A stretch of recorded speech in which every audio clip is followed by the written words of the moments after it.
인사드리겠습니다. 안녕하세요. 예.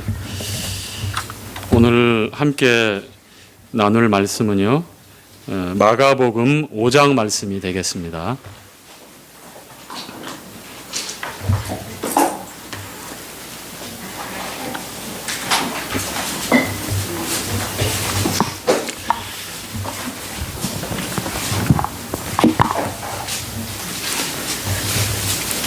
자, 매주마다 우리는 다른 계획이 있어도 이렇게 함께 모이는 이 자리와 이 시간을 중심으로 해서 저희들이 그렇게 생활을 하고 있습니다.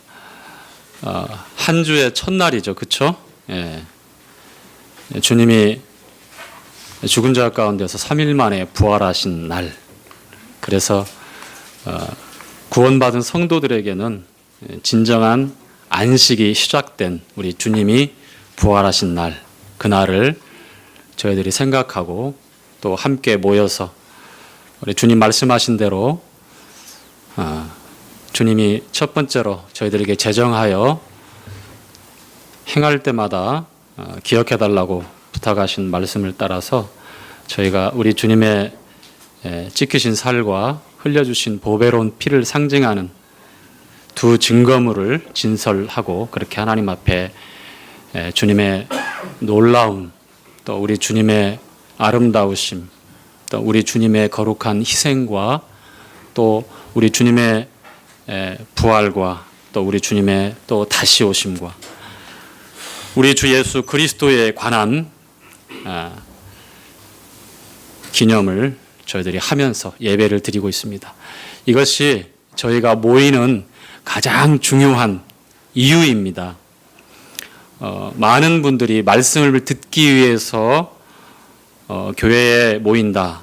또 어떤 분들은 일주일에 그래도 한 번 이렇게 오고 가며 만나는 성도님들 문안하기 위해서 모이게 된다. 나름대로 가지고 있는 바램과 또 모이는 목적들이 있겠지만 한 번 더 제가 정리해서 분명하게 말씀을 드리자면 이 자리는 하나님 앞에 우리 주님의 이름으로 예배드리기 위해서 모이는 가장 첫 번째 이유를 가지고 모이는 자리입니다. 아시죠? 다 그렇게 알고 믿고 계시죠? 예. 예수 그리스도를 믿는 성도들은 구원받은 그 이후부터 이제 삶이 예배자로 시작하는 것입니다. 오늘 이 시간만 예배 드리고 마는 것이 아니라 우리의 생애 자체가 예배로 하나님 앞에 드려지는 삶을 살게 되는 것이죠. 항상 유념하시고요. 어느 장소 또 무슨 일을 하든지 내가 어떤 상황에 처했든지 간에 하나님의 백성으로 또 예배자인 것을 기억하면 저희 삶에 또 주님이 저희의 삶을 주관하실 뿐만 아니라 항상 저희와 동행하신다고 하는 그 약속의 말씀이 어떻게 우리 삶 가운데 이루어지는지를 세세한 부분까지 경험할 수 있는 또 주님을 인정할 수 있는 그런 놀라운 그런 또 삶을 저희들이 살아갈 수 있습니다. 이것이 믿음을 가지고 있는 성도들의 공통적인 그런 삶이기도 합니다. 자, 오늘은 마가복음 5장에 나와 있는 조금은 난해한 난해하다라고 이렇게 표현하기보다는 조금은 우리 실생활에 쉽게 만나기 어려운 그러한 내용들입니다. 하나님의 아들 우리 주 예수 그리스도께서 이 세상에 오셨을 때에 하나님의 아들이시기 때문에 하나님의 아들만이 하실 수 있는 그러한 기적들을 하나님의 능력으로 보여주셨습니다.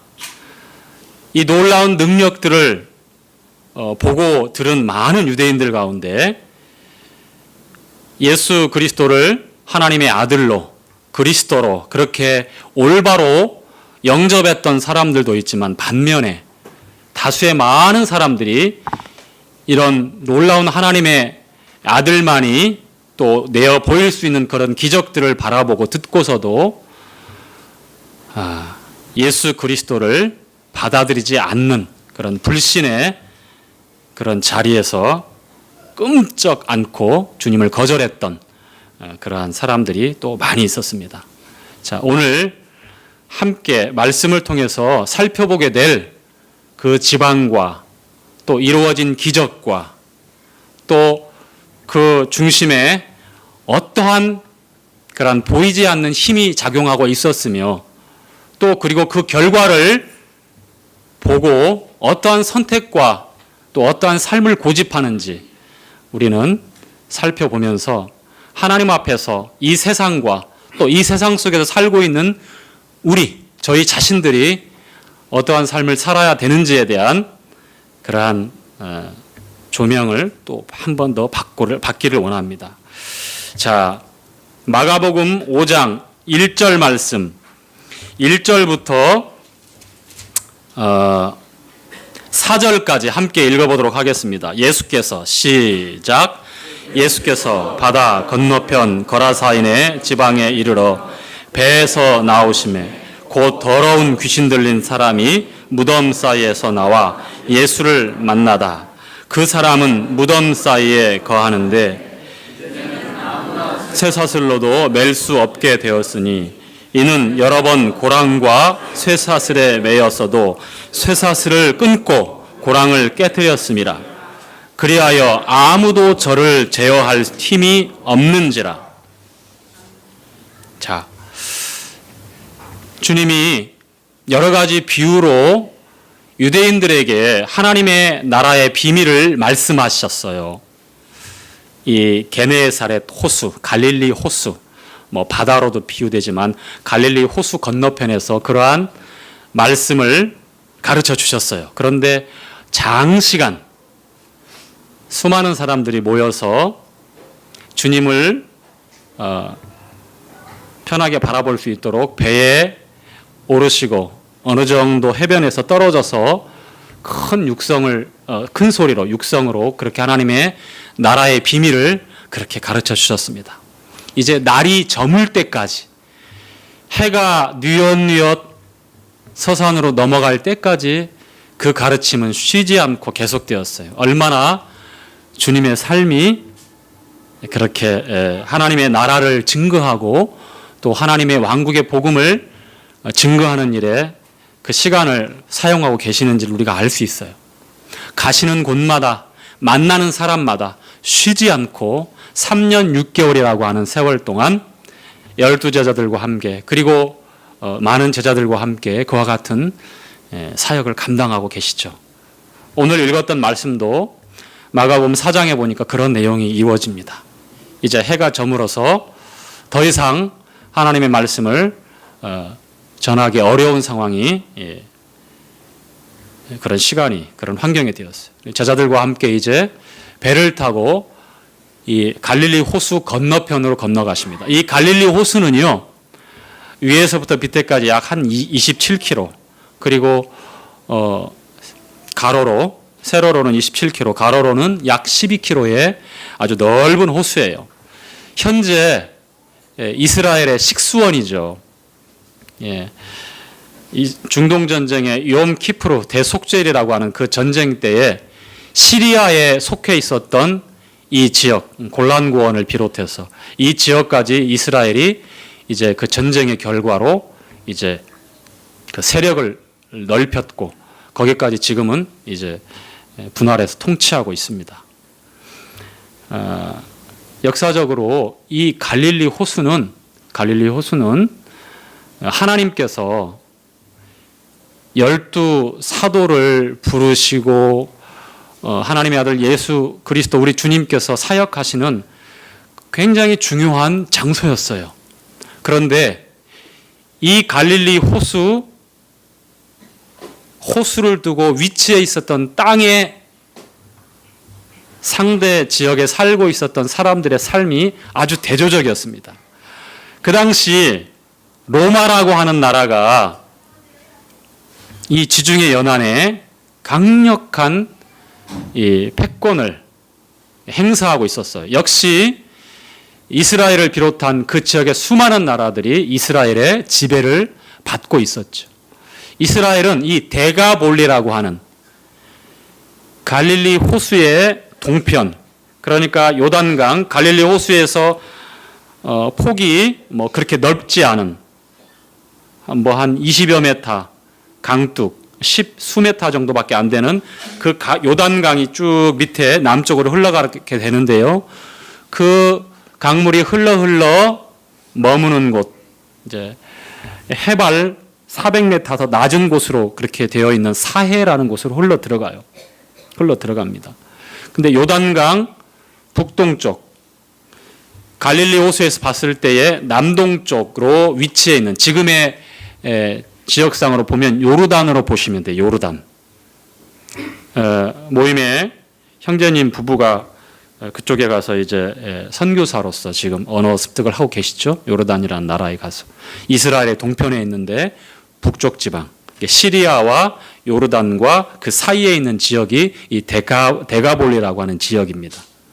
거기에 지금 거라사인이라고 표현된 가다라 지방이라고 표현된 그 지역에 지금 주님이 가신 거예요.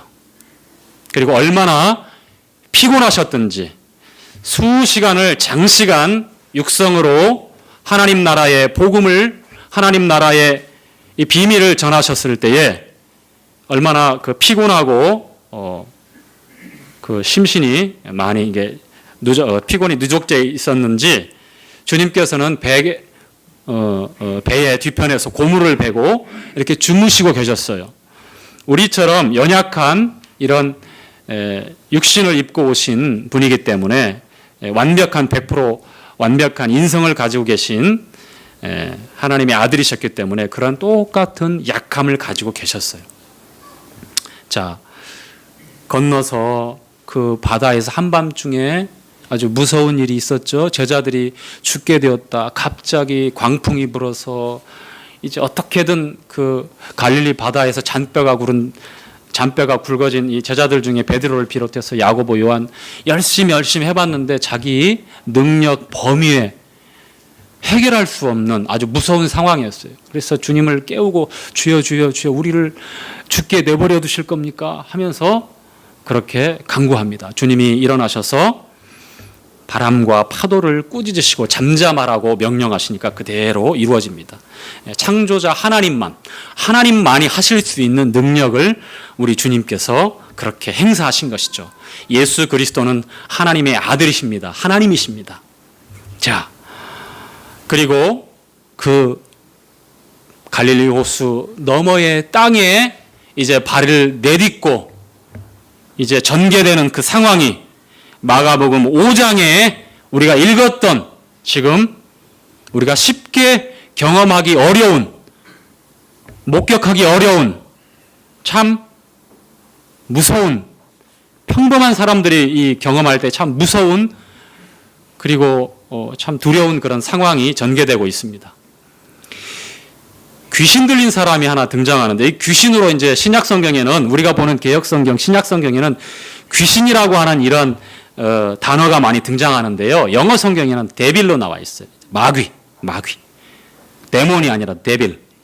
이 한국 사람들이 가지고 있는 이 샤머니즘에 의해서 옛적부터 이제 뭐 무당들 뭐 그러한 어떤 초혼을 하고 그러한 존재들이 정신 문화를 지배하고 사람들을 좌우지하는 그런 문화가 수천 년간 우리 조상들 그 삶 전역에 영향을 끼쳤잖아요. 이 샤머니즘이 있기 때문에 그 단어 자체도 귀신이라고 하는 것.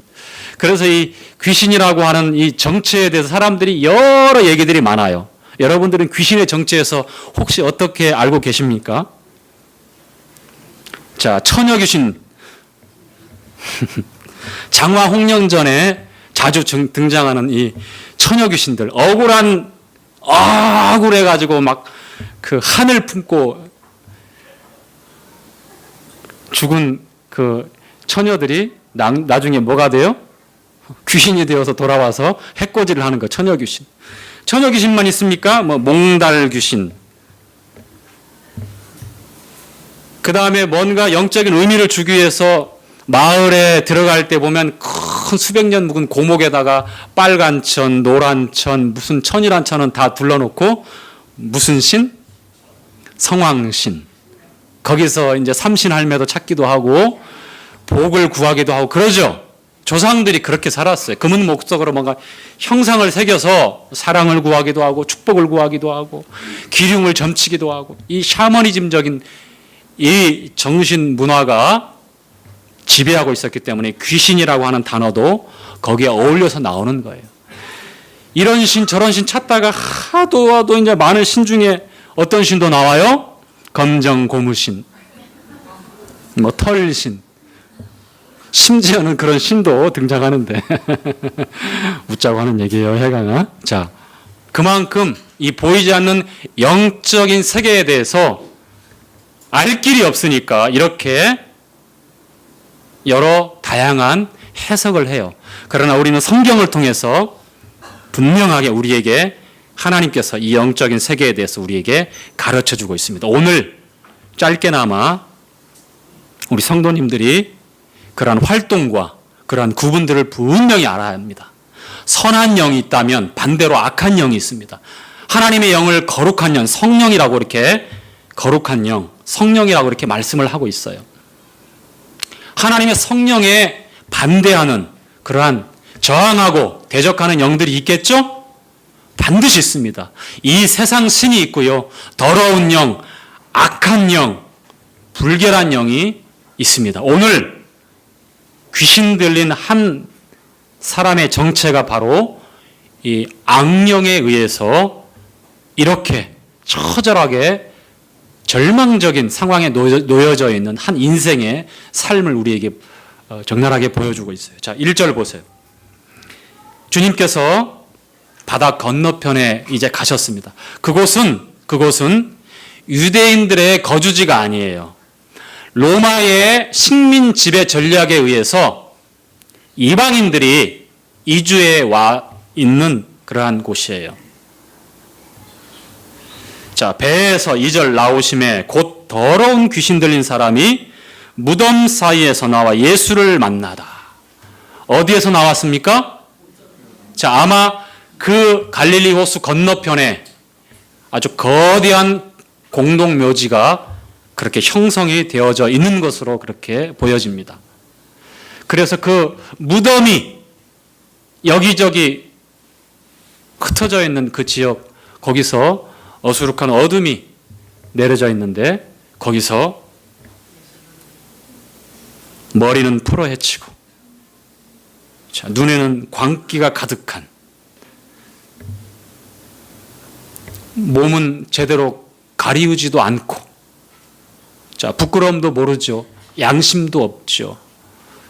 사람으로서 사람다운 인격을 가지고 있는 사람다운 삶을 살 수 없는 어떤 한 광인이 등장하는데 그를 가리켜서 귀신이 들려있는 사람으로 그가 거처하는 곳은 무덤이고 거기서 어떠한 행동을 반복해서 일삼고 있는지도 이후에 말씀을 통해서 가르쳐주고 있습니다. 자, 3절에 그 사람은 무덤 사이에 거하는데 어디에 거한다고요?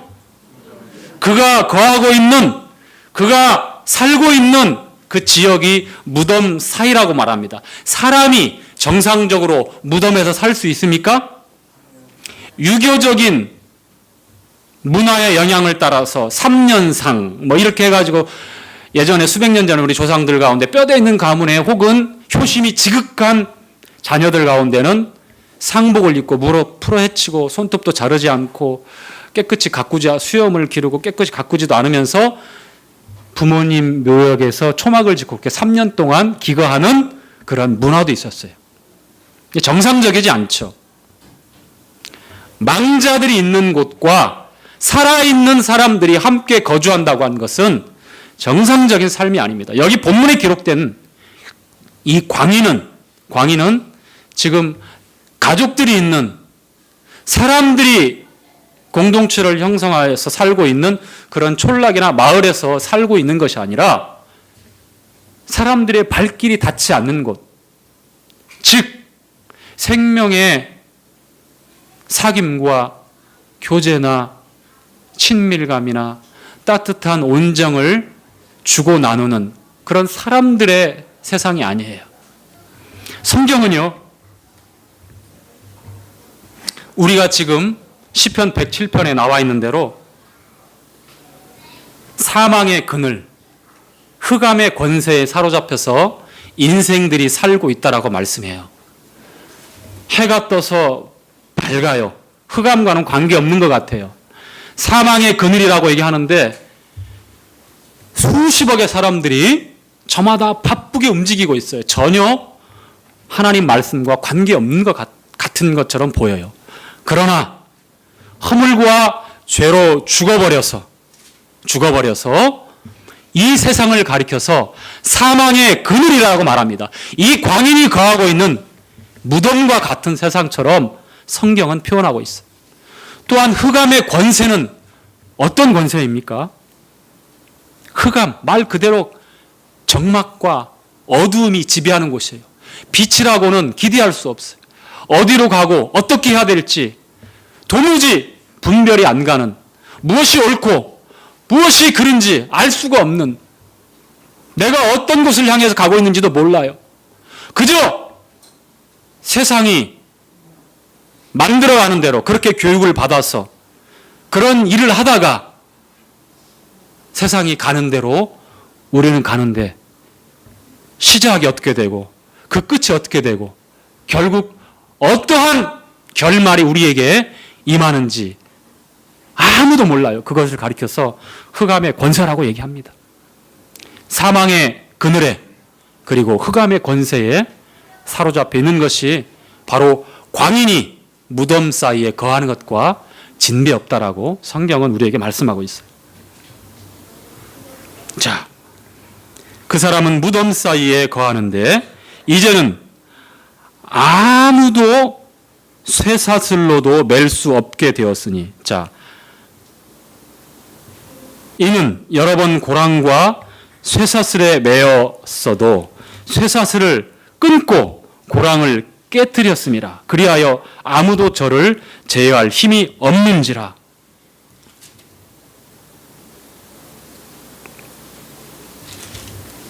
결국은요, 이 무덤 사이에 거하는 광인의 이 광기를 제어해 보려고 마을 사람들이 가진 수단을 동원해 봤지만 제어할 수 없는 상황에 맞닥뜨려졌어요. 그리고 그가 그렇게 살아갈 수밖에 없습니다. 그렇게 살아갈 수밖에 없고 어떤 희망도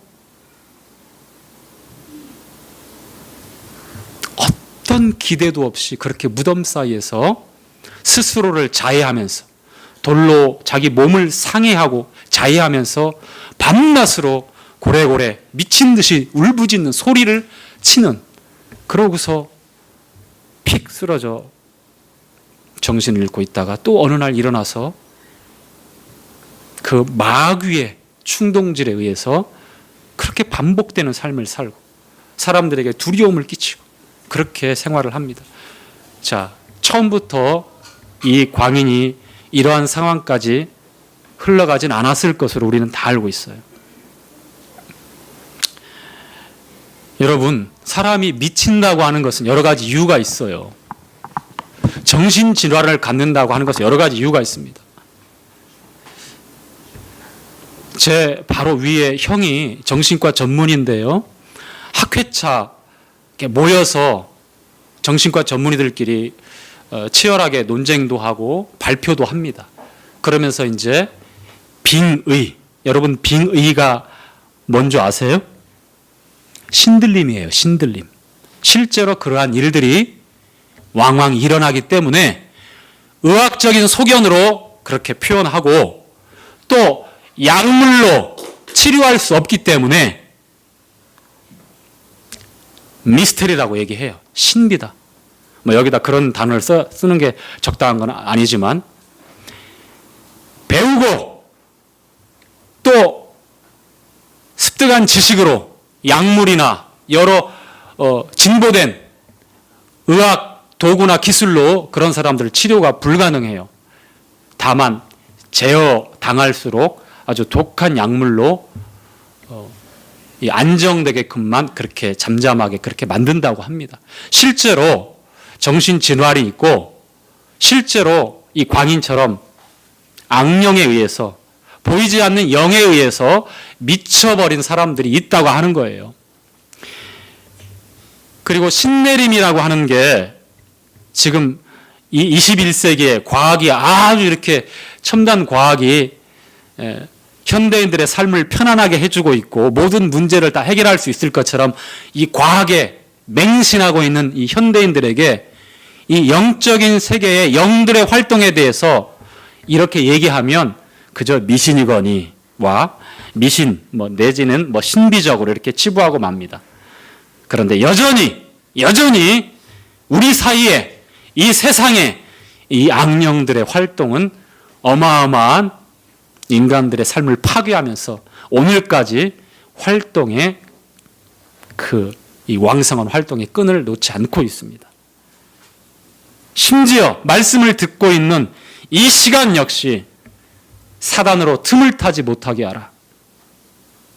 요한복음 13장에 보니까 가룟 유다의 마음에 예수 그리스도를 팔려는 생각을 누가 넣었다고요? 사단이 넣었다고 말씀합니다.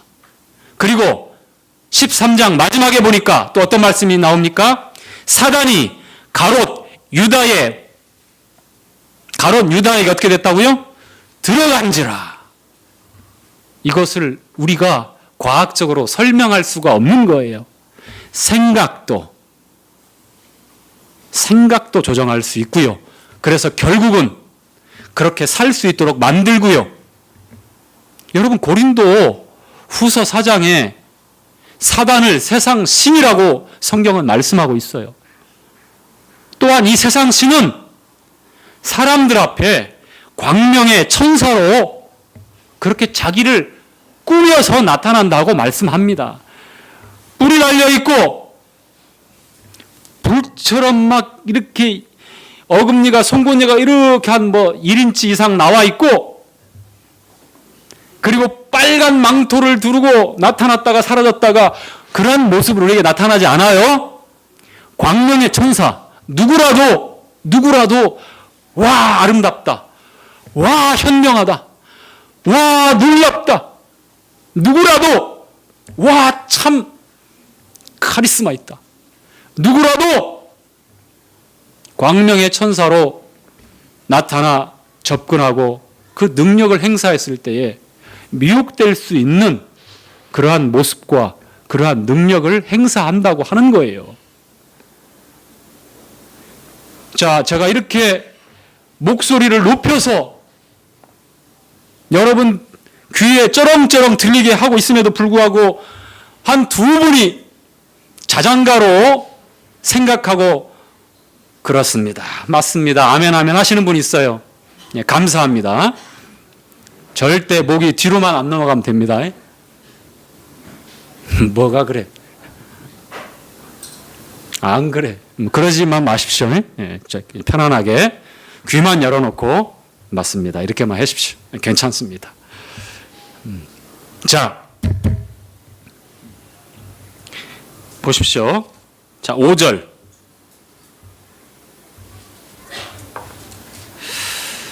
자, 아마 요 사람이 처음 이 광인이 증세가 나타날 때 가족들 처음에 대수롭지 않게 생각했을 수도 있습니다. 여러분, 이 영은요, 우리가 눈에 안 보인다고 더 없는 게 아니에요. 하나님은 모든 영들의 아버지라고 말씀하셨고요. 하나님은 영이시니 예배하는 자가 영과 진리로 예배할지니라고 말씀을 하셨고요. 또한 이 물질의 세계의 창조 이전에 하나님은 영적인 영의 세계를 먼저 창조하셨어요. 그게 천사들이고 또 타락한 사단이 있고 그에 동조한 타락한 천사들이 있는 것이죠. 눈에 보이지 않는다고 해서 우리가 가볍게 생각하면 안 돼요. 이미 여러분의 생각도 여러분의 삶의 상당히 많은 부분도 이 영의 활동에 의해서 지배를 받고 그렇게 영향을 받을 수 있기 때문입니다. 처음부터 이 광인은 대수롭지 않게 가족들이 생각했을 수도 있고 그 다음에 증세가 심해지니까 소문난 의사 찾아갔을 수도 있고 또 마을 사람들이 야 이거 안 되겠다 큰일 났다 그래서 이제 하다 안 되니까 악화되니까 어떻게 됐어요? 쇠고랑을 채워봤어요. 착고로 묶어놔 봤어요. 그런데 알다시피 어마어마한 괴력이 생겼나 봐요. 그 쇠고랑을 끊어버리기도 하고 또 착고를 부수어서 이 악령이 이끄는 대로 고래고래 미친 듯이 소리를 지르며 들로 산으로 헤매다가 결국 무덤가에서 그렇게 기거하고 있는 상황이에요. 어떤 사람의 방법과 사람의 치료와 동원할 수 있는 그런 강력한 영매, 초혼, 퇴마사들 다 총동원해가지고 이 광인의 상황을 개선해 보려고 이 악령의 존재에 대해서 뭐 축사를 한다든지 퇴마사들이 요즘 심령술사들이 어때요? 과학이라는 이름으로 해가지고 다른 모습으로 나타나고 있어요. 속지 마세요. 여전히 21세기에 과학이 첨단 과학이 있어도 2000년 전에 이 광인 속에 역사했던 이 영의 활동은 오늘날도 쉬지 않고 있다는 것이 자명한 사실이에요. 잊지 마세요. 자, 사람들 어떤 방법을 동원해도 이 광인의 증세를 개선할 수도 또 자유롭게 할 수도 없었습니다. 자, 6절부터 한번 보시죠. 5절부터 보시죠. 자, 5절부터 11절, 12절까지 읽도록 하겠습니다. 시작. 밤낮 무덤 사이에서나 산에서나 늘 소리 지르며 돌로 제 몸을 상하고 있었더라. 그가 멀리서 예수를 보고 달려와 절하며 큰 소리로 부르짖어 가로되 지극히 높으신 하나님의 아들 예수여 나와 당신과 무슨 상관이 있나이까 원컨대 하나님 앞에서 하니 이는 예수께서 이미 저에게 이르시기를 더러운 귀신아 그 사람에게서 나오라 하셨습니다. 거기까지요. 자, 거기까지. 자, 여기 보세요. 7절에 이 광인 속에 있는 이 악한 영, 이 마귀는 주님에 대해서 누구보다도 분명히 알고 있습니다. 사람들은 반신반의하고 믿으려 들지 않았지만 이 악령들은 예수님이 어떤 분인지 분명히 알고 있어요. 자, 9절에 뭐라고 했죠? 7절에 자, 큰 소리로 부르짖어 가로되 지극히 높으신 하나님의 아들 예수요. 예수님이 하나님의 아들이신 것을 알고요. 예수님은 지극히 높으신 하나님의 아들이신 것을 알아요. 여러분, 야고보서에도 보면 야고보서 2장에 그런 말씀이 있죠. 2장에 귀신들도 믿고 떠느니라. 여기서 귀신이라고 번역된 것은 다 마귀로 하면 돼요. 이 귀신이라고 하는 단어는 적절하지 않습니다. 몽달 귀신, 처녀 귀신, 무슨 귀신 뭐 그런 귀신 있는 게 아니에요. 죽은 사람이 죽어가지고 원한을 품으면 귀신이 되어가지고 구천을 떠돌다가 뭐 49제를 하고 그래서 뭐 중천에 있다가 올라간다 뭐 이런 신비적인 동양사상 가르침이나 잘못된 이 미혹은 싹 버리세요. 귀신이라는 말을 그냥 마귀로 고치면 돼요. 데몬이 아니에요.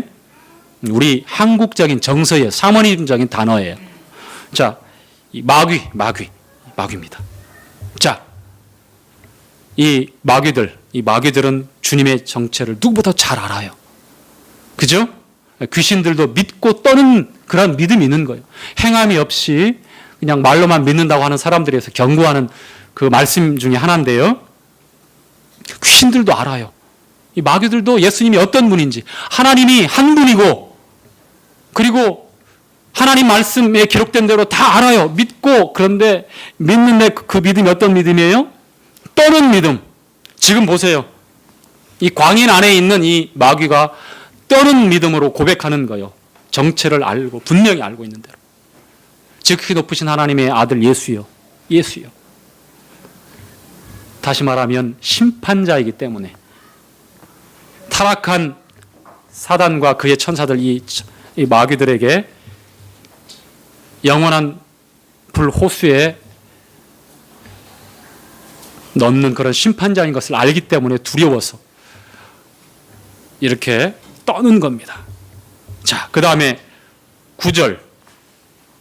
자, 보시죠. 9절 함께 읽겠습니다. 9절부터 12절까지 시작. 내 이름이 무엇이냐? 내 이름은 분명히 우리가 많은 이다 하고 자기를 이 지방에서 내어 보내지 마시기를 간절히 구하더니 마침 거기 돼지의 큰 떼가 산 곁에서 먹고 있는지라. 자, 거기까지 12절까지 이에 간구하여 가로되 우리를 돼지에게로 보내어 들어가게 하소서 하니. 자, 보십시오. 자, 주님께서 이 광인과 대화를 하는 거예요. 이 광인과 대화를 하는데 이 광인이 얘기를 하는데 너 누구냐? 주님이 물어보시니까 저는 군대입니다 라고 얘기합니다. 군대. 이 군대라고 하는 단어가 레기온에서 군단이라는 말이에요. 여러분, 군단이 군대 용어예요. 병사들. 그 당시 로마의 병사들의 군단이 5,000명에서 6,000명을 일개 군단이라고 얘기합니다. 그러니까 5,000령, 6,000영의 이런 악령이 들어있다라고 그렇게 말씀을 드리는 것이 아니라 셀 수 없이 많은 그러한 악령이 이 광인 안에 있다고 하는 거예요. 1대1의 어떤 인격적인 조우가 아니에요. 이 영들의 활동은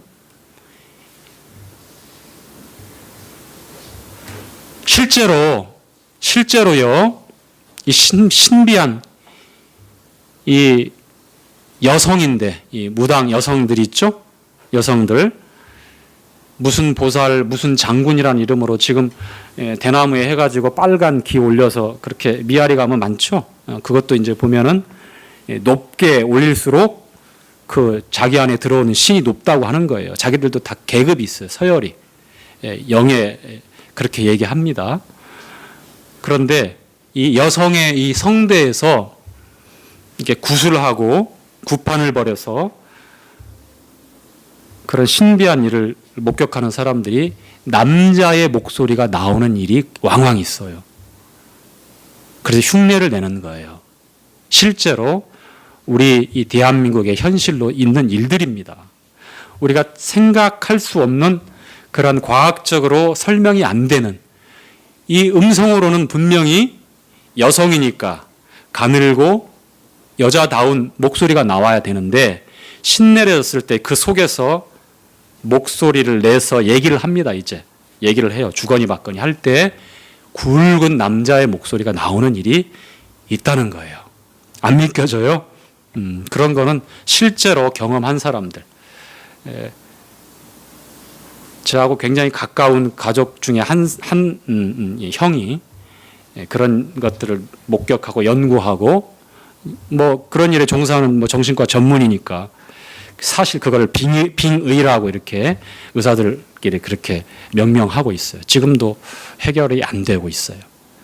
해결이 안 되는 문제. 그냥 단순한 사례로 이렇게 기록하고 자료로 사용하고 있을 뿐입니다. 자, 여러분, 이 헤아릴 수 없는 이 악한 영이, 더러운 영이 한 사람의 인격을 처참하게 파괴하고 다시는 재기할 수 없는, 그래서 절망적인 상황에서 평생에 죽을 때까지 자기를 자해하면서 그렇게 두려움 가운데 거하고 있는 그 상황을 여러분 한번 보세요. 이 광인에게 어떤 희망이 있겠는가? 어떤 기대가 있겠는가? 그 누구도 이 상황을 개선시키거나 이 누구도 예전에 자기의 삶으로 되돌릴 수 있는 그런 힘과 능력 있는 사람이 없다는 거예요. 우리는요, 사망의 그늘과 흑암의 권세에 사로잡힌 이 세상에서 죄인으로 태어나서 사망의 권세 잡은 자 사단에게 매여서 평생을 죄의 노예로 살다가 이 광인처럼 그렇게 멸망하고 사라져버릴 수밖에 없는 그런 인생들이었어요. 주님이 왜 바다 건너편으로 제자들과 함께 그 피곤한 몸을 이끌고 가까운 데서 쉬실 수도 있고 또 다른 곳에서 힘을 충전하고 사역을 계속해서 하셨을 수 있을 텐데 왜 굳이 적지 않은 그 12km의 바다 건너편에 있는, 물론 대각선으로 갔는지 어떻게 가셨는지 모르지만 수시간을 그렇게 노를 저어서 그 어려운 광풍이 부는데도 불구하고 그 건너편으로 가시려 하셨을까? 그 광인, 밤낮 부르짖고 있는 그 광인, 데가볼리 사람들, 거라사인의 사람들, 가다라 지방의 사람들, 자자하게 소문이 나 있어서 누구도 이 사람을 자제하거나 누구도 이 광인의 상황을 개선시키거나 누구도 이 광인을 예전에 건강한 평범한 그 삶으로 되돌릴 수 없었어요. 누구도. 오늘 하나님의 아들만이, 예수 그리스도만이 이 광인을 찾아 자유롭게 할 수 있었던 그런 능력의 주님이십니다. 자, 보세요. 12절부터 결국은 자기 스스로를, 정체를 드러내고 주님께서 이 악한 영을 향해서, 마귀를 향해서 그 사람에게서 나오라. 이 광인에게 평안을 끼치시고 이 광인이 참다운 안식을 누릴 수 있고 이 광인이 건강한 삶을 회복할 수 있도록 주님이 하나님의 아들로 그 능력을 발휘하십니다. 이 세상에 거하는 수많은 사람들은요,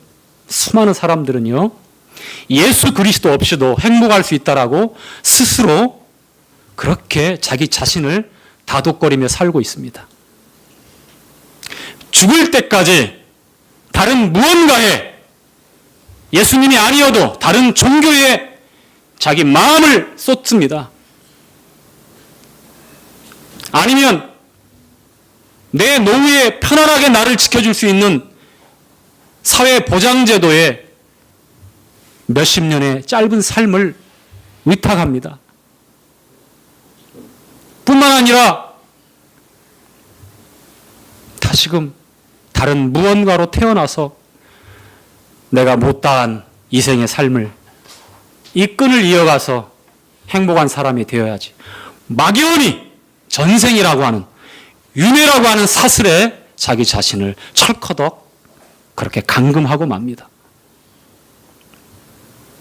어떻습니까? 7, 80년의 인생, 젊음도 아름다움도 계속 그것이 유지될 것 같습니까? 우리 뒤에 앉아있는 우리 현호 친구, 한참 젊을 때인데 그 젊음이 유지될 것 같아요. 절대 유지되지 않아요. 어느새 아이고 허리야, 아이고 하면서 일어나고 앉을 때 아이고 소리가 나올 때가 있어요. 그러다가 아이고 소리도 안 나올 때 이미 인생은 황혼역에 이제 기대할 수 없는 시간이 와요.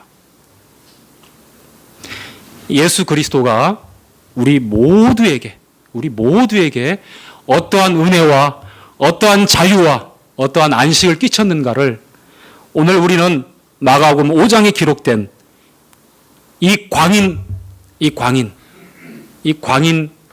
사건을 통해서, 하나님의 아들 예수 그리스도만이 우리 인생에게 참 쉼을 주실 수 있구나. 우리가 어떻게 저항하고 끊임없이 노력하고 애써봐도 안 되는 죄와 어둠의 흑암의 권세에 사로잡혀 있는 이 사망의 그늘에서 헤어날 수 없는 우리 자신, 그리고 이 문제를 해결해 보기 위해서 모든 방법을 동원하고 착고에 외워보기도 하고 쇠사슬로 묶어보기도 하지만 이 광기와 증폭되어진 갈수록 이 죄의 막강한 힘은 인생과 세상을 송두리째 파멸로 끌고 간다고 하는 사실을 우리는 알 수 있어야 합니다. 그저 나에게 큰 변화가 없으니까 나는 광인이 아니잖아요. 이렇게 자유하지 마십시오. 왜 하나님 말씀에 이렇게 소망 없는 자를 기록하고 우리에게 오늘 저를 통해서 말씀하게 하시는지를 내 자신에게 흑암의 권세에 사로잡혀 있는 이 사망의 그늘 가운데 있는 이 세상 속에서 미쳐가는 이 세상 속에서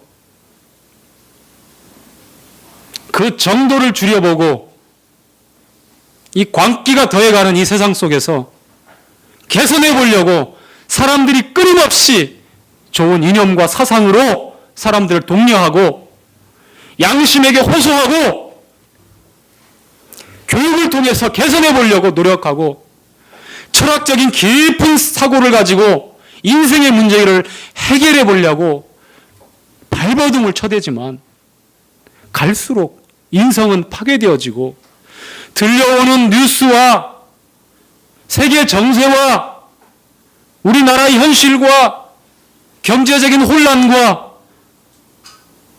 스펙이란 스펙은 다 쌓아보고 젊은 날에 최선을 다해서 살아보겠나라고 했지만 갈수록 고달픈 인생이 점점점 과해지는지 우리는 알아야 돼요. 이 세상의 광기는 절대로 과학의 힘으로 사람의 양심으로 철학적인 깊은 이념과 사상으로 해결할 수가 있지 않습니다. 그 어떠한 착고로 그 어떤 쇠사슬로 묶어보고 절제시켜보고 잠잠하게 만들려고 정상으로 회복하려고 애를 써보지만 이 세상은 파멸을 향해서 그렇게 굴러갈 수밖에 없고 그 빠르기와 그 흐름은 더욱더 증폭되어서 더 빠르게 굴러가고 있습니다. 잠깐만 여러분 자신의 마음에 어떤 마음이 일어나는지, 세상에 어떤 인성이 파괴되어져 버리고 상상할 수 없는 죄들이 여기저기서 일어나고 있는지 보십시오. 나에게 나오지 않기 때문에 나는 관계없다가 아니에요. 나도 그러한 부류에, 그러한 세상에, 그러한 권세에 단단히 사로잡혀 있다라고 하는 사실이 성경이 우리에게 분명하게 증거하고 있는 것이에요. 쉴 수 없는, 죽을 때까지 비교하고 경쟁하며 불안 가운데 경쟁해야 돼요. 이 세상이 그래요. 학생 때부터 치열하게 경쟁합니다. 친밀한 친구가 아니에요. 경쟁자가 되었어요. 좀 더 나은 실력이 오면 못 견딜 것 같아요. 좀 더 나은 조건이나 환경이 주어지면 열등감에 사로잡혀서 조금씩 그 광기가 커나가기 시작합니다. 그래서 극단적인 선택을 하고 생을 마감하기도 하고 심한 우울감에 자포자기하고 사랑하는 내 자식을 목 졸라 죽이기도 하고 사랑하는 내 자식을 그 3명씩이나 창밖으로 내던지고 자기도 투신해서 자살하고 마는 이런 광기 세상이 되어버렸어요. 누가 이러한 세상에서 우리를 구원하겠습니까? 누가 우리를 평안하게 하고 자유롭게 할 수 있겠습니까? 여러분, 이 광인 안에 있는 군단이라고 고백하고 있는 이 악령들의 정체가 누군지 아십니까? 시작은 이사야서 14장에 루시퍼라고 하는 존재가 나와요. 에스겔서 28장에 보면 덮는 그룹아, 이 루시퍼에 대해서 그룹이 나와 있어요. 그룹. 여러분, 하나님이 영적인 세계를 창조하셨을 때는요, 스랍이라고 하는 존재가 나오고 그룹이라고 하는 존재가 나오고 천사들이라고 하는 존재가 나옵니다. 이 스랍은 이사야서 6장에 기록되어 있어요. 딱 한 번 나와요. 하나님 보좌에서 하나님의 영광을 찬양하고 하나님의 영광 앞에서 두 날개로 얼굴을 가리고 두 날개로 발을 가리고 두 날개로 날면서 하나님의 영광을 창화했던 영적인 존재들. 또한 그룹들은 창세기 3장에 처음 등장하면서부터 계시록까지 계속해서 나옵니다. 하나님의 말씀이 보관된 법궤 위에 시은자 위에 양쪽에 두 그룹이 두 날개로 드리워서 양쪽에서 그 시은자를 가리우게 되고 두 날개로 발을 가리우면서 그렇게 그러한 모습으로 나타나고 있습니다. 아담 하와가 범죄 에덴 동산에 쫓겨났을 때에 동편의 길에 영생에 이르는 그 나무에 접근하지 못하도록 그룹들이 지킵니다. 두루 도는 화염검, 불칼을 가지고 지키게 돼요.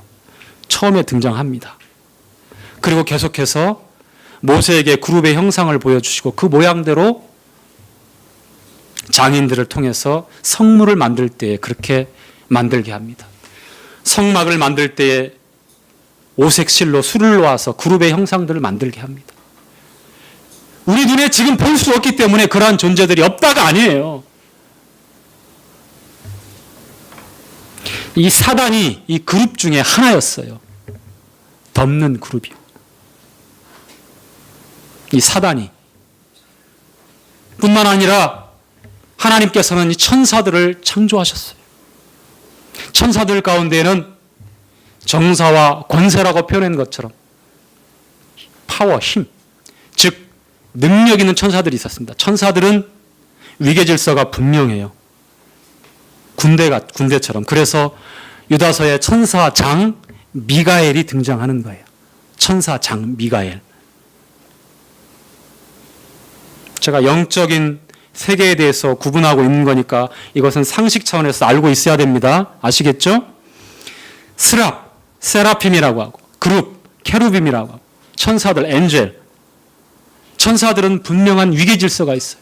이 스랍과 그룹들은 하나님의 보좌에서 최근접에서 하나님의 영광을 나타내는, 영광을 창화하는 존재들이에요. 뿐만 아니라 이 그룹 중에 하나였다가 타락한 이 루시퍼는 사단인 계시록 12장에 기록된 대로 옛 뱀이라고 얘기하고요. 에덴 동산에서 우리 조상 아담과 하와를 미혹하여 범죄했던 그 뱀, 그 옛 뱀이라고 하고요.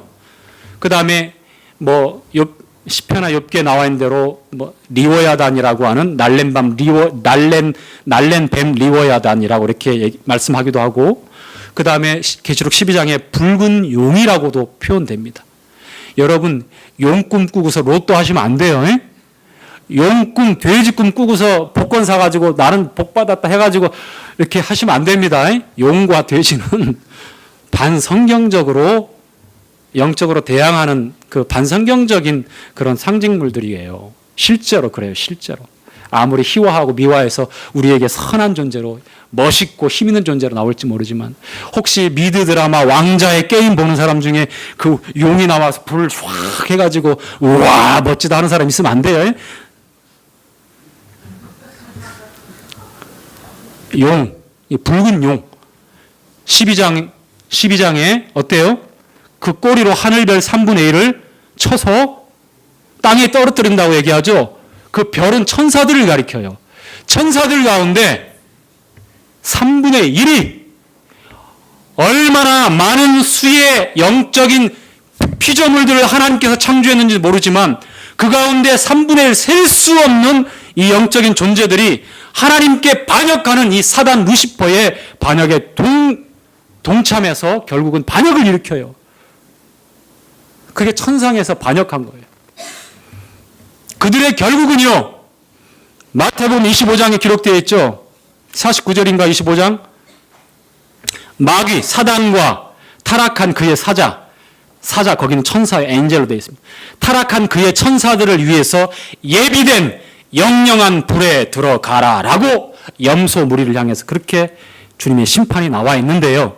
즉 사탄과 타락한 그의 천사들 덮는 그룹 중에 하나였고 기름 부음을 받은 특별한 존재였던 하나님의 영광과 예배를 관장하며 나타냈던 그런 아름다운 완벽한 존재였던 이 루시퍼가 들어가야 될 그 궁극적인 장소가 어디요? 불호수라고 하는 곳. 지옥도 삼켜버리는 불호수라고 하는 곳. 사망도 삼켜버리는 불호수라고 하는 곳. 요한계시록에 정확히 나와 있잖아요. 이게 결국입니다. 여기 이천의 돼지 안으로 들어가는 이 악한 영들, 셀 수 없는 군단이라고 자기 스스로의 정체를 내놓고 있는 이 타락한 영들, 더러운 영들이라고 성경은 말씀하고 있고요. 부정한 영이라고 주님은 말씀하고 있고요. 이게 이 존재들이 바로 타락한 천사들이에요. 천사들. 자, 계속해서 읽어가겠습니다. 자, 읽고 마무리를 지어야죠. 자, 13절부터 20절까지 시작. 돼지에게로 들어가시니 거의 2,000마리 되는 떼가 바다를 향하여 비탈로 내리달아 바다에서 몰사하거늘 치던 자들이 도망하여 읍내와 촌에 고하니 사람들이 그 어떻게 된 것을 보러 와서 예수께 이르러 그 귀신 들렸던 자 곧 군대 집혔던 자가 옷을 입고 정신이 온전하여 앉은 것을 보고 두려워하더라. 이에 귀신 들렸던 자의 당한 것과 돼지를 본 자들이 저희에게 고하매 저희가 예수께 그 지경에서 떠나시기를 간구하더라. 예수께서 배에 오르실 때에 귀신 들렸던 사람이 함께 있기를 간구하였으나 허락지 아니하시고 저에게 이르시되 집으로 돌아가 주께서 내게 어떻게 큰 일을 행하사 너를 불쌍히 여기신 것을 내 친속에게서 고하라 하신대. 그가 가서 예수께서 자기에게 어떻게 큰 일을 행하신 것을 대가벌리에 전파하니 모든 사람이 기이 여기더라. 산비탈에 2,000마리의 돼지들이 그렇게 방목되어 있었어요. 그 지역은 유대인들 거주지가 아니고 이방인들 거주지였기 때문에 유대인들은 율법상 이 돼지가처럼 굽이 갈라져 있지만 되새김질을 못하는 그러한 동물들을 키우지 않고 먹지 않았습니다. 율법이 그랬어요. 지금 다 먹을 수 있는 시대입니다만 거기에 들어가기를 이 귀신들이 주님께 허락을 구합니다. 아직 때가 아니기 때문에 결국은 자기들이 심판주 우리 주님 앞에 언젠가는 심판받을 것을 알고 있어요. 마귀와 그의 천사들을 위하여 예비된 영영의 불에 들어가라고 주님이 그렇게 말씀하시거든요. 허락합니다. 그 한 사람 안에 헤아릴 수 없는 수천의 악한 영들 이 또아리를 들고 있었는데 일순간에 나가죠. 슈퍼내추럴 봤어요 여러분? 거기에 보니까 악령이 나갈 때 입에서 검은 연기가 우르르 나가더라고요. 그거는 컴퓨터 그래픽 CG로 만든 거예요. 미드를 저도 웬만큼 봤습니다만 그렇게 나가지 않습니다. 보이지 않아요. 들어가고 나올 때 들어갈 때 눈이 싹 새카맣게 변하는 거 아닙니다. 저만 봤나요? 자, 그 수천에 헤아릴 수 없는 악한 더러운 영이 산비탈엔 돼지떼로 들어갑니다. 그 돼지들이 어떻게 되죠? 횟가닥 그 광인처럼 돼요. 어떻게 돼요? 내리달아서 호수로 빠져서 몰살당하고 마는 일이 일어납니다.